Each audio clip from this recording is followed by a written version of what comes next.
restart. Good morning, students. Welcome to our new channel, TED Learning Expo. ഇന്ന് നമ്മൾ ആരംഭിക്കുന്നത് 10th സ്റ്റാൻഡേർഡിലെ real numbers എന്ന ആദ്യത്തെ ചാപ്റ്ററാണ്. ചെറിയ ക്ലാസ് മുതൽ നമ്മൾ നമ്പേഴ്സിനെ കുറിച്ച് പഠിച്ചിട്ടുണ്ട്. Natural number, even number, odd number, prime number, composite number, whole numbers, integers, rational number, irrational number, അങ്ങനെ കുറേ നമ്പറുകളെല്ലാം കൂടി ചേർന്നതാണ് റിയൽ നമ്പേഴ്സ്. അപ്പോൾ അതിൻ്റെ ചെറിയതായിട്ടുള്ളൊരു എക്സ്പ്ലനേഷൻ നമ്മൾ ചെറിയ ക്ലാസ് മുതൽ പഠിച്ചിട്ടുണ്ട്. അതിൻ്റെ എക്സ്പ്ലനേഷനുകൾ ധാരാളമായിട്ട് കേട്ടിട്ടുണ്ട്. എന്തെങ്കിലും ഞാൻ റിയൽ നമ്പേഴ്സ് തുടങ്ങുമ്പോൾ അതിൻ്റെ ഒരു ചെറിയൊരു എക്സ്പ്ലനേഷൻ നിങ്ങൾക്ക് നൽകുകയാണ്. Real numbers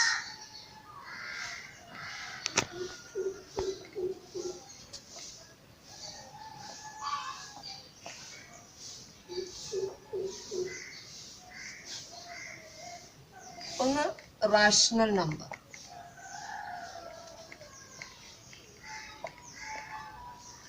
irrational number. ഇവ രണ്ടും 8th ഉം 9th ഉം സ്റ്റാൻഡേർഡിലായിട്ട് പഠിച്ചു കഴിഞ്ഞ കാര്യമാണ്. എങ്കിലും അതിൻ്റെ ഒരു സമ്മറി ഞാൻ നിങ്ങളോട് പറയുകയാണ്.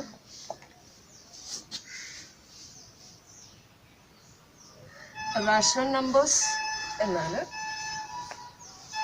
ഇൻഡിജേഴ്സും അതിൻ്റെ കൂടെ fractions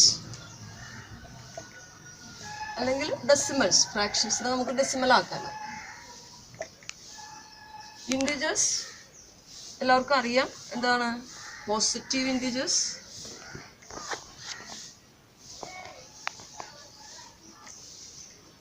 zero, and negative integers.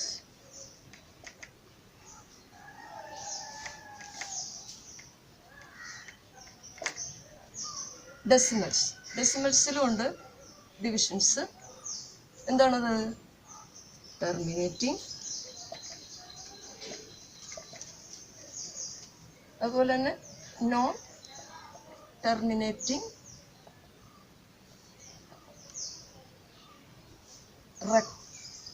Non terminating, recurring എന്ന് പറഞ്ഞാൽ റിപ്പീറ്റിംഗ്. Example 0.23, 23 etcetera. നിങ്ങൾക്ക് ഓർമ്മയുണ്ടാവും തോന്നുന്നു. ടെർമിനേറ്റിംഗ് എന്ന് പറഞ്ഞാൽ 0.25, 0.35 അങ്ങനെ സ്റ്റോപ്പ് ചെയ്യുന്നതാണ് എന്ത്? ടെർമിനേറ്റിംഗ്. നോൺ ടെർമിനേറ്റിംഗ് എന്ന് പറഞ്ഞാൽ അതിങ്ങനെ റിപ്പീറ്റ് ചെയ്ത് പോയിക്കൊണ്ടിരിക്കും. നമ്മൾ 9th ക്ലാസ്സിലെ ചാപ്റ്ററിൽ നിങ്ങൾ ചെയ്ത് പഠിച്ചിട്ടുണ്ടാവും. അതിൻ്റെ ഫ്രാക്ഷൻസ് ചേഞ്ച് ചെയ്യുന്നതൊക്കെ പഠിച്ചിട്ടുണ്ടാവും. സീറോ, നെഗറ്റീവ് ഇൻഡിജർ എക്സ്പ്ലെയിൻ ചെയ്യേണ്ട ആവശ്യമില്ല. എങ്കിലും ഞാൻ പറയുകയാണ്. എന്താണ്? +1, +2, +3, +4 അങ്ങനെ അതിങ്ങനെ റിപ്പീറ്റ് ചെയ്ത് പോകും. പിന്നെ 0, പിന്നെ നെഗറ്റീവ് ഇൻഡിജർ -1, -2, -3, -4 എക്സെട്ര. ഇതിൽ നെഗറ്റീവ് ഇൻഡിജർ നമ്മൾ നമ്പർ ലൈനിൽ വരയ്ക്കുമ്പോൾ നെഗറ്റീവ് ഇൻഡിജർ ലെഫ്റ്റ് സൈഡിലും, 0 മിഡിലിൽ, പോസിറ്റീവ് ഇൻഡിജർ റൈറ്റ് സൈഡിലായിട്ട് വരുന്നുണ്ട്. ഇവിടെ ഞാൻ എഴുതിയപ്പോൾ അതങ്ങനെ പോസിറ്റീവ് 0, നെഗറ്റീവ് എന്നുള്ളത് എഴുതിയത് മാത്രമേ ഉള്ളൂ. നെഗറ്റീവ് എപ്പോഴും എവിടെ വരേണ്ടത്? ലെഫ്റ്റ് സൈഡിൽ, 0 പോസിറ്റീവ് റൈറ്റ് സൈഡിൽ. പിന്നെ fractions terminating, non terminating, recurring 0.23, 23, 23 etcetera. ഇനി വേറെ ഏതെങ്കിലും എക്സാമ്പിൾ വരണമെങ്കിൽ 0.2, പിന്നെ 35 ഇങ്ങനെ ബാർ വരച്ചിട്ടുണ്ടെങ്കിൽ 35 റിപ്പീറ്റ് ചെയ്തിട്ടുണ്ട്. അതുപോലെ ഇറാഷണൽ നമ്പർ ഇതിന് തന്നെ വേറൊരു വകുപ്പേരുതാണ്. നോൺ ടെർമിനേറ്റിംഗ്, റെക്കറിങ് എന്ന് പറയുന്നത് ആ ഡെസിമല് റാഷണലിലും, non terminating, non recurring, non terminating, non recurring എന്ന് പറഞ്ഞാൽ എന്താണ്? അതിങ്ങനെ ഓരോ നമ്പറും റിപ്പീറ്റ് ചെയ്തുകൊണ്ടിരിക്കും, ആവർത്തിക്കില്ല. 1, 2, 3, 4, 1, 0, 2, 5 അങ്ങനെ ഏത് നമ്പർ വേണമെങ്കിലും റിപ്പീറ്റ് ചെയ്തുകൊണ്ടിരിക്കുന്ന കണ്ടീഷനെയാണ് നോൺ ടെർമിനേറ്റിംഗ്, നോൺ റെക്കറിങ് എന്ന് പറയുന്നത്. അപ്പോൾ ഏകദേശം റിയൽ നമ്പറിനെ കുറിച്ച് ഒരു ഐഡിയ കിട്ടിയെന്ന് ഞാൻ വിചാരിക്കുന്നു. ഇനി അതിൻ്റെ എന്തെങ്കിലും തരത്തിലുള്ള എക്സ്പ്ലനേഷൻ നിങ്ങൾക്ക് ആവശ്യമുണ്ടെങ്കിൽ കമൻറ്റ് ബോക്സിൽ ചോദിക്കാം. ഞാൻ നിങ്ങൾക്ക് ആവശ്യമായ എക്സ്പ്ലനേഷനുകൾ നൽകുന്നതായിരിക്കും. ഇതാണ് ഇതിൻ്റെ ഇൻട്രൊഡക്ഷൻ പാർട്ട്. ഇനി നമ്മൾ ചാപ്റ്ററിൻ്റെ അടുത്ത ഇൻട്രൊഡക്ഷൻ തീർന്നിട്ട് അടുത്ത ചാപ്റ്ററിലേക്ക് പോകുന്നു.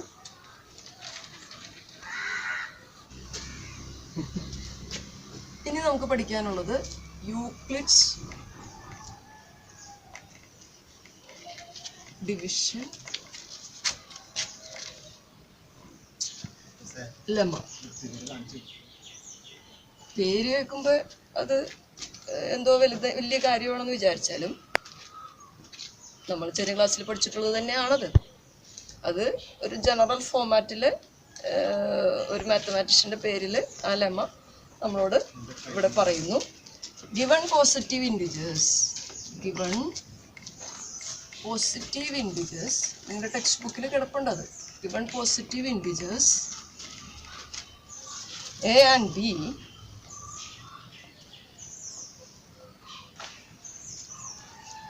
there exist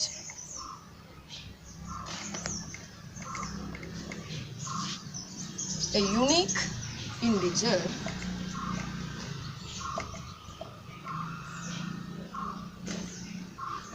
Q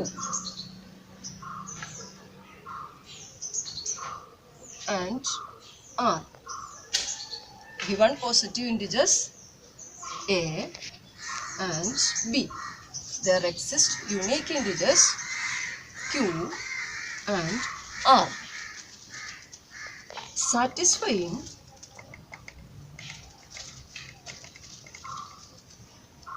A is equal to BQ plus R 0 less than or equal to R less than B.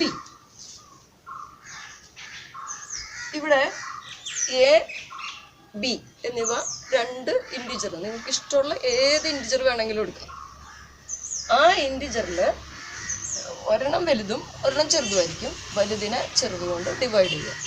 Divide ചെയ്യുമ്പോൾ നമുക്ക് കിട്ടുന്ന ക്വോഷ്യൻ്റ് ആണ് Q, റിമൈൻഡർ ആണ് R. ഞാനിവിടെ രണ്ട് എക്സാമ്പിളുകൾ കാണിക്കാം. 35 divided by 5, 7, then it is 35, remainder 0. Repeating 36 divided by 5. Here also remainder 1. Next number 37 divided by 5, 7. Here 35, remainder 2.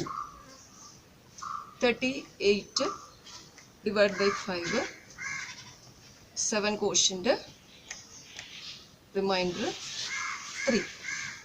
39 divided by 5, 7. Here 35, the remainder 0. Again 40.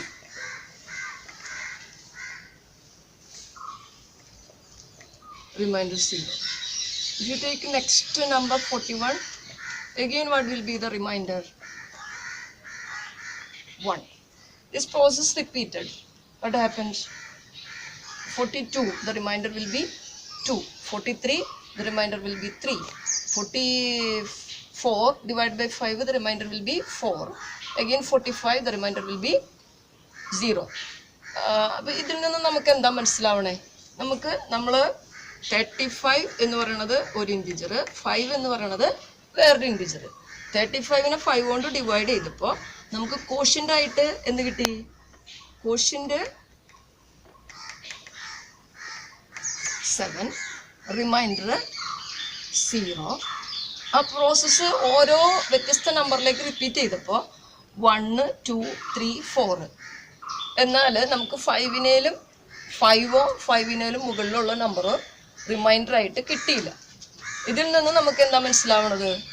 ഡിവൈസറായിട്ട് വരുന്ന number ഏതാണോ ആ നമ്പറിനേക്കാൾ ചെറിയ നമ്പറുകൾ മാത്രമേ റിമൈൻഡറായിട്ട് എല്ലാ കാലത്തും എല്ലാ സമയത്തും നമുക്ക് കിട്ടുള്ളൂ. അപ്പോൾ വലിയ സംഖ്യ ഡിവൈഡൻറ്റും ചെറിയ സംഖ്യ ഡിവൈസറായിട്ട് എടുക്കുക. അപ്പോൾ നമുക്കൊരു ക്വോഷ്യൻറ്റും ഒരു റിമൈൻഡറും കിട്ടും. അതിനെ ഡിവിഷൻ അൽഗോരിതം ഉപയോഗിച്ച്, ഡിവിഷൻ അൽഗോരിതം എന്താണെന്ന് നിങ്ങൾക്ക് അറിയും എന്ന് വിചാരിക്കുന്നു, അല്ലെങ്കിൽ ഞാൻ ഒരു പ്രാവശ്യം കൂടി പറയാം.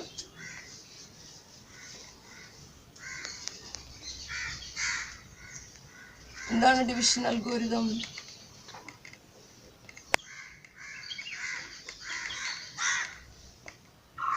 Dividend is equal to divisor into quotient plus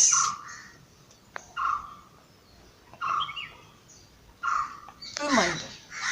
അപ്പോൾ ഇവിടെ ഈ ഡിവൈഡൻഡ് എന്ന് പറയുന്നത് എയും ഡിവൈസർ എന്ന് പറയുന്നത് ബിയും ക്വോഷ്യന്റ് എന്ന് പറയുന്നത് ക്യൂവും റിമൈൻഡർ എന്ന് പറയുന്നത് ആറുമാണ്. അപ്പോൾ എന്താണ് യൂക്ലിഡ്സ് ഡിവിഷൻ ലെമ്മ? രണ്ട് ഇൻഡിജേഴ്സിൽ വലുതിനെ ചെറുതുകൊണ്ട് ഡിവൈഡ് ചെയ്യുമ്പോൾ നമുക്ക് കിട്ടുന്ന ക്വോഷ്യന്റ് ആണ് ക്യൂ. റിമൈൻഡർ എപ്പോഴും എന്തായിരിക്കും? ഡിവൈസറായിട്ട് എടുക്കുന്ന നമ്പറിനേക്കാൾ ഒന്ന് കുറവായിട്ടുള്ള സംഖ്യകൾ എല്ലാം എന്തായിരിക്കും? റിമൈൻഡറായിട്ട് നമുക്ക് കിട്ടും. അതായത് ഇപ്പോൾ ഇവിടെ നമ്മൾ 5 കൊണ്ട് ഡിവൈഡ് ചെയ്തപ്പോൾ ഏതൊക്കെയാണ് റിമൈൻഡറായിട്ട് വന്നത്? 5 കൊണ്ട് ഡിവൈഡ് ചെയ്തപ്പോൾ നമുക്ക് വന്ന റിമൈൻഡേഴ്സ് ഏതൊക്കെയാണ്? 0, 1, 2, 3, 4. പിന്നെ അടുത്ത സ്റ്റെപ്പിൽ നമുക്ക് റിപ്പീറ്റ് ചെയ്ത് വരുന്നത് 0, 1, 2, 3, 4 തന്നെയാണ്. അപ്പോൾ ഇതിൽ നിന്ന് നമുക്ക് മനസ്സിലാവുന്നത് ഡിവൈസറായിട്ട് എടുക്കുന്ന സംഖ്യയേക്കാൾ ഒരു സംഖ്യ പുറകോട്ട്. അതായത് ഇപ്പോൾ 8 ആണ് ഡിവൈസറെങ്കിൽ ഏതൊക്കെയായിരിക്കും റിമൈൻഡേഴ്സ്? 0, 1, 2, 3, 4, 5, 6, 7. ഇപ്പോൾ 9 ആണെങ്കിലോ 0, 1, 2, 3, 4, 5, 6, 7, 8 വരെ വരും. അതുപോലെ നമ്മൾ ഏത് വലിയ നമ്പർ എടുത്താലും ഡിവൈസർ എപ്പോഴും റിമൈൻഡർ എപ്പോഴും ഡിവൈസറിനേക്കാൾ ഒരു സംഖ്യ ചെറുതായിട്ടുള്ള സംഖ്യകളായിരിക്കും എപ്പോഴും വരുന്നത്. അതിൻ്റെ ഒരു ജനറൽ ഫോമാണ് നമുക്കിവിടെ യൂക്ലിഡ്സ് ഡിവിഷൻ ലെമ്മയായിട്ട് നമ്മളെ പഠിപ്പിക്കുന്നത്. A is equal to DQ plus R. അപ്പോൾ A എന്ന് പറയുന്നത് ഡിവൈഡൻറ്റും B എന്ന് പറയുന്നത് ഡിവൈസറും Q എന്ന് പറയുന്നത് ക്വോഷ്യൻറ്റ്, R എന്ന് പറയുന്നത് റിമൈൻഡറും. ഇതിൻ്റെ അർത്ഥം നിങ്ങൾക്ക് എല്ലാവർക്കും മനസ്സിലായെന്ന് ഞാൻ വിചാരിക്കുന്നു.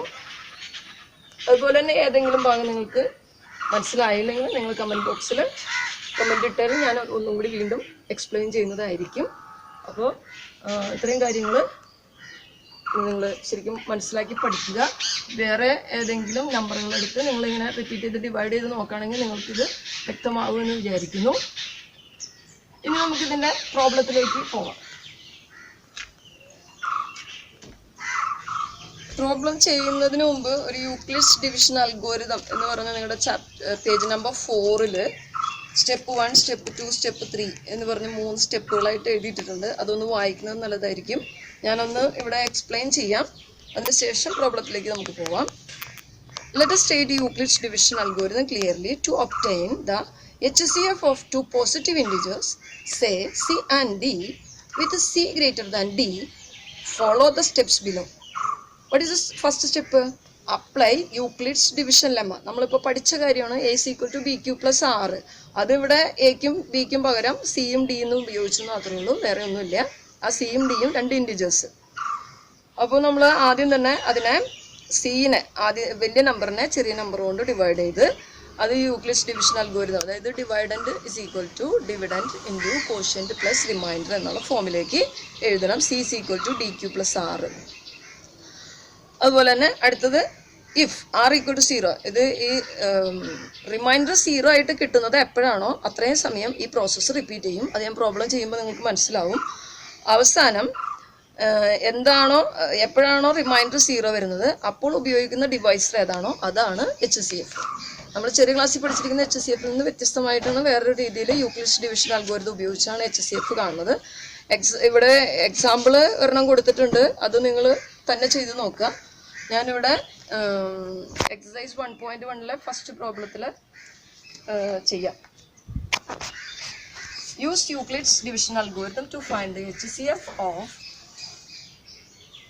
First question 135 225. അപ്പോൾ ഇതിൽ വലുത് ഏതാണ്? 225. അപ്പോൾ 225നെ നമ്മൾ ഡിവൈഡ് ചെയ്യുന്നു. അത് കാൽക്കുലേഷൻ കോളത്തിൽ ചെയ്താൽ മതി.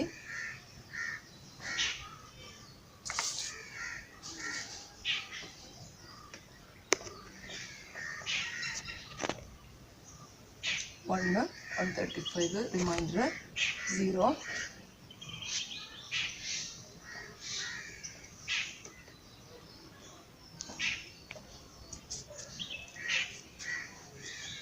ഇവിടെ കോഷ്യന്റ് 1 റിമൈൻഡർ 90.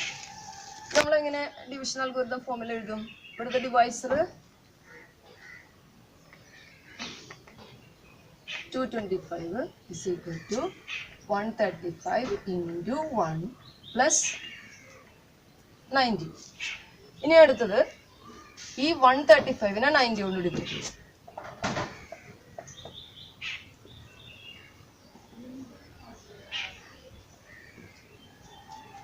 അപ്പോൾ എന്താണ് ഇവിടെ റിമൈൻഡർ വരുന്നത്? 45 quotient 1. Again we can write 135 is equal to divisor into quotient plus reminder. വീണ്ടും ഈ പ്രോസസ്സ് റിപ്പീറ്റ് ചെയ്യണം. ഇവിടെ എന്താണ് 90നെ 45 കൊണ്ട് ഡിവൈഡ് ചെയ്യണം. നമുക്കറിയാം 45 2s are 90 ആണ്. അപ്പോൾ റിമൈൻഡർ എന്ത് കിട്ടി? 0. അപ്പോൾ ഇവിടെ വെച്ച് നമ്മുടെ പ്രോസസ്സ് തീരും. അപ്പോൾ ഇവിടെ 90 is equal to 45 into 2 plus 0. ഇവിടെ എന്താണ്? R is equal to 0. അപ്പോൾ ഇവിടെ വരുന്ന ഡിവൈസർ ആയിട്ടുള്ള നമ്പർ എന്താണ്? 45. അപ്പോൾ നമുക്ക് ഇവിടുത്തെ HCF എന്തായിട്ട് വരും? HCF of 135 225 എന്ന് പറഞ്ഞാൽ 45. നിങ്ങൾക്കിത് മനസ്സിലായെന്ന് ഞാൻ വിചാരിക്കുന്നു. അതുപോലെ തന്നെ ഇവിടെ 2 പ്രോബ്ലം വേറെ ഉണ്ട്. അത് നിങ്ങൾ ചെയ്തു നോക്കുക. എനിക്ക് തോന്നുന്നു സെക്കൻഡ് പ്രോബ്ലം ഫസ്റ്റ് സ്റ്റെപ്പിൽ തന്നെ റിമൈൻഡർ 0 വരും. അപ്പോൾ ഡിവൈസറായിട്ട് വരുന്ന നമ്പർ നിങ്ങൾക്ക് HCF ആയിട്ട് എഴുതാം. അതോടൊപ്പം തന്നെ തേർഡ് പ്രോബ്ലം ഒരു വെയ്റ്റ് പ്രോബ്ലം ആണ്. Third 1 exercise 1.1 third. An army contingent of 616 members is to march behind an army band of 32 members in a parade. The two groups are to march in the same number of columns. What is the maximum number of columns in which they can march? നമ്മൾ എനിക്ക് തോന്നുന്നു 6th സ്റ്റാൻഡേർഡിലാണെന്ന് തോന്നുന്നു ഇതേപോലത്തെ problems പഠിച്ചിട്ടുണ്ട്. Maximum number എന്ന് പറഞ്ഞാൽ HCF, minimum number എന്ന് പറഞ്ഞാൽ LCM കാണണം. അപ്പോൾ ഇവിടെ മാക്സിമം നമ്പർ ചോദിച്ചതുകൊണ്ട് HCF. ഇവിടെ നിങ്ങൾക്ക് ഈ മെത്തേഡാണ് നമ്മൾ 10th സ്റ്റാൻഡേർഡിൽ ഫോളോ ചെയ്യേണ്ടത്. യൂക്ലിഡ്സ് ഡിവിഷൻ അൽഗോരിതം വെച്ചിട്ടാണ് HCF കാണേണ്ടത്. ഈ മെത്തേഡിൽ 616 ഡിവൈഡ് ബൈ 32 ആ സ്റ്റെപ്പുകൾ റിപ്പീറ്റ് ചെയ്ത് അവിടെ നമുക്ക് എന്ത് കണ്ടുപിടിക്കാൻ പറ്റും? Maximum number of columns in which they can March എന്നുള്ള ആൻസർ കണ്ടുപിടിക്കാൻ പറ്റും. അത് നിങ്ങൾ ട്രൈ ചെയ്ത് നോക്കുക. അതോടൊപ്പം തന്നെ എക്സാമ്പിൾ 4ൽ ഒരു സ്വീറ്റ് സെല്ലറിൻ്റെ പ്രോബ്ലം ഉണ്ട്. അത് എപ്പോഴും ബോർഡ് എക്സാമിന് ചോദിക്കുന്ന ഒരു ക്വസ്റ്റ്യൻ ആണ്. അതുകൊണ്ട് തന്നെ അതും വളരെ വ്യക്തമായ രീതിയിൽ നിങ്ങൾ പഠിക്കുക. അതും ഇത് ഡിവിഷൻ ചെയ്ത വളരെ സിമ്പിളായിട്ടുള്ള ഒരു പാർട്ടാണ്. നമ്മൾ പേര് യൂക്ലിഡ്സ് ഡിവിഷൻ അൽഗോരിതം അല്ലെങ്കിൽ ഡിവിഷൻ ലെമ എന്നൊക്കെ പറയുമ്പോൾ വളരെ എന്തോ വലിയൊരു സംഭവം എന്നൊക്കെ വിചാരിച്ച് പോകുന്നുണ്ട്. പക്ഷേ ഇത് ഞാൻ ചെയ്തു വന്നപ്പോൾ വളരെ സിമ്പിളാണെന്ന് നിങ്ങൾക്ക് മനസ്സിലായല്ലോ. അപ്പോൾ അതുകൊണ്ട് ഏറ്റവും സിമ്പിളായിട്ടുള്ള കാര്യമാണ്, സിമ്പിളായിട്ടുള്ള വേയിലാണ് ഞാൻ പറയുന്നത്. നിങ്ങൾക്ക് ഇത് പഠിക്കാം. ഇനിയും ഞങ്ങളുടെ വീഡിയോസ് ശ്രദ്ധിക്കുക. ഞാൻ അടുത്ത ഭാഗം അടുത്ത വീഡിയോയിൽ ചെയ്യുന്നതായിരിക്കും. ഇന്നിപ്പോൾ ഈ ഒരു ചെറിയ പാർട്ട് കൊണ്ട് നിർത്താണ്. അപ്പോൾ നിങ്ങൾക്ക് നമസ്കാരം. എൻ്റെ ക്ലാസ് ഇഷ്ടപ്പെട്ടെങ്കിൽ സബ്സ്ക്രൈബ് ചെയ്യാൻ മറക്കരുത്. അടുത്ത വീഡിയോയിൽ ഞാൻ അടുത്ത പാർട്ട് എക്സ്പ്ലെയിൻ ചെയ്യുന്നതാണ്. അപ്പോൾ സബ്സ്ക്രൈബ് ചെയ്യുക, ലൈക്ക് ചെയ്യുക, ഷെയർ ചെയ്യുക. ഞാൻ ഇനിയും നിങ്ങളുടെ മുമ്പിലേക്ക് വരുന്നതാണ്. Thank you friends.